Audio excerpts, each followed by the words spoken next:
Dan Testa of the Teston team here to talk to you a little bit about investment and investment type properties.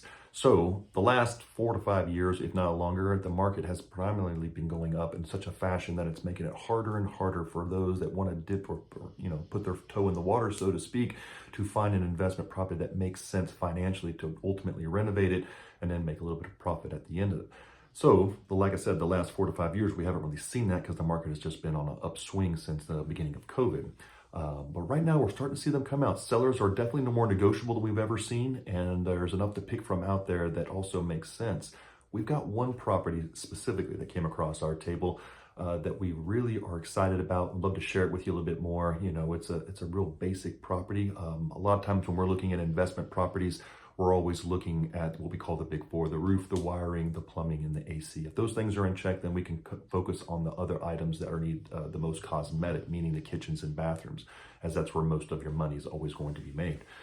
This one, we can definitely tell by looking on a quick search that it is going to need a lot of the big ticket items such as roof and AC, but ideally it's priced so low that it is attractive and it makes a lot of sense.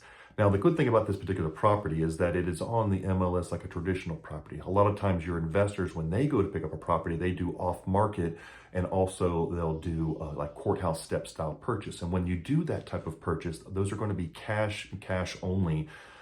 As there is no inspection period, there is no financing contingencies. It's pretty much you put your money where your mouth is and you purchase the property.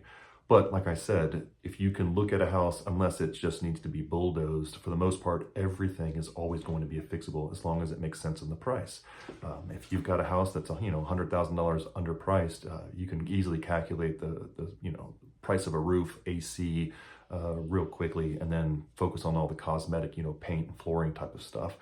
And at the end, I think you're going to find that there's going to be plenty of room for profit at the end. So we would love to talk with you a little bit more about the one that came across our plate and any others. If you want to put your foot in the water and start to get a temperature of what the market really has out there, we'd love to talk with you more about that as well, creating a search profile for you to find other properties that might match your criteria. Well, we're looking forward to hearing from you. Love to share what it is that we've seen, and we will talk to you soon. Y'all take care over there.